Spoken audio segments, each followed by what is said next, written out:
Ais, Ais, jangan lari, tunggu mama. Ibu muda itu mengajar bocah yang berlari tepat di depannya. Wajah dia anggun bersih dan bercahaya. Tidak terlihat sedikit pun kerutan ataupun noda hitam yang menempel di paras ayunya. Sehelai jilbab persegi empat berwarna krem tua membaluti dagu tirus dan kepalanya, sedangkan tubuh tertutup oleh gamis bermotif floral berwarna hijau muda. Ais, Ais, tunggu mam. Teriakan Ayunda terhenti setelah dia menyadari tubuhnya telah mengentak dada bidang orang yang tidak dikenal. Tas jinjing Ayunda terlepas dari pegangan tangan dan isi berserakan di lantai. Refleks, dia menundukkan kepala berusaha menghindari tatapan tenang laki-laki berpostur tinggi, berdiri tegap menghadangnya. Maaf mas, saya tadi terburu-buru jadi tidak sengaja menabrak Anda. Suara terbata-bata keluar dari mulut Ayunda.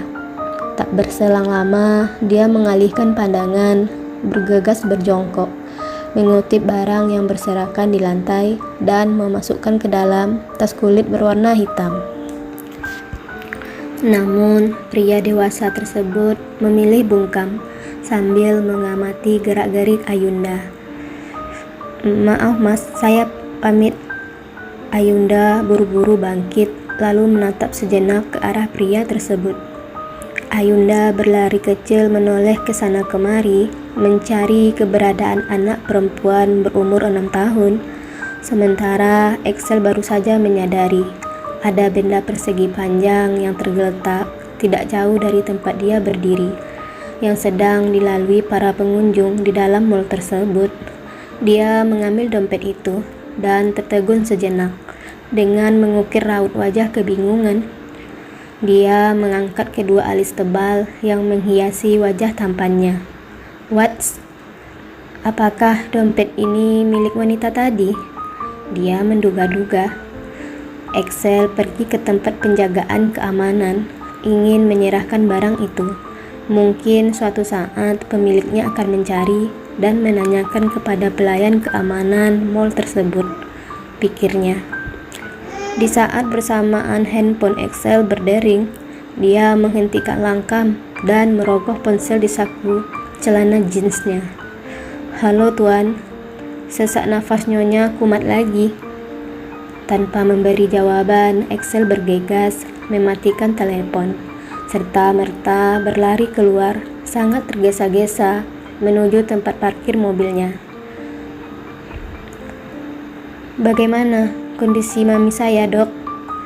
Nafas Excel terengah-engah mendapati seorang dokter baru saja keluar dari kamar mamanya. Syukurlah tuan, serangan asma nyonya dapat diatasi dengan cepat. Untungnya pelayan Anda menghubungi saya tepat waktu.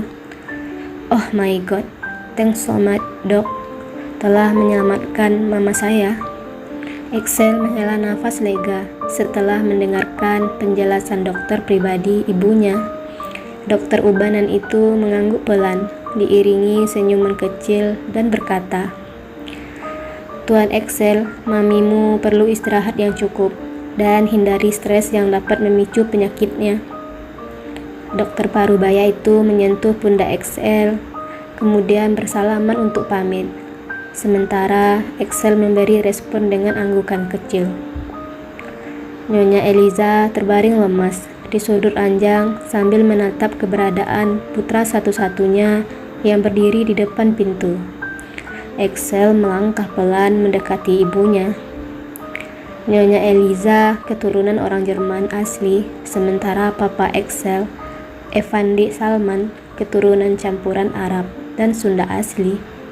Eliza memutuskan untuk menetap di Indonesia setelah menikah dengan almarhum suaminya.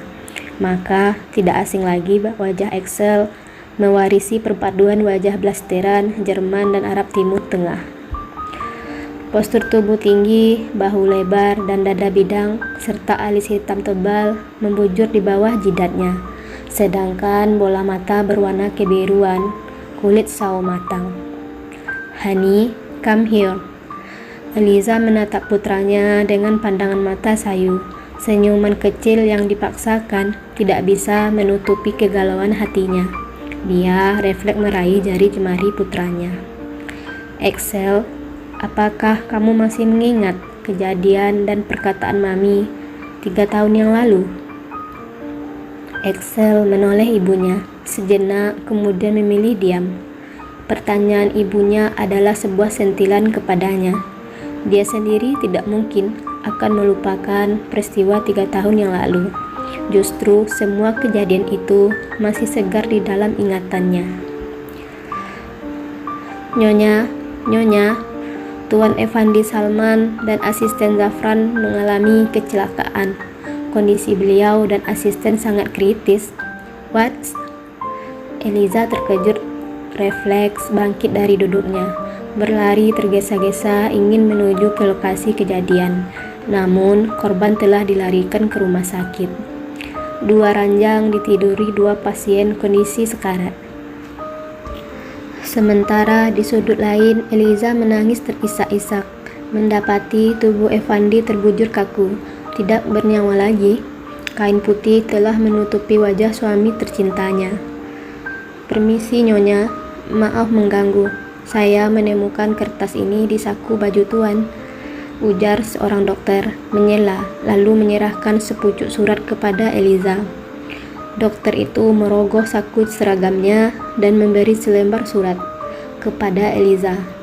Kertas berwarna putih itu telah ternoda oleh cairan berwarna merah segar. Eliza terlihat ragu-ragu, bercampur gemetaran untuk menerima kertas yang telah bergelimang cairan merah segar itu.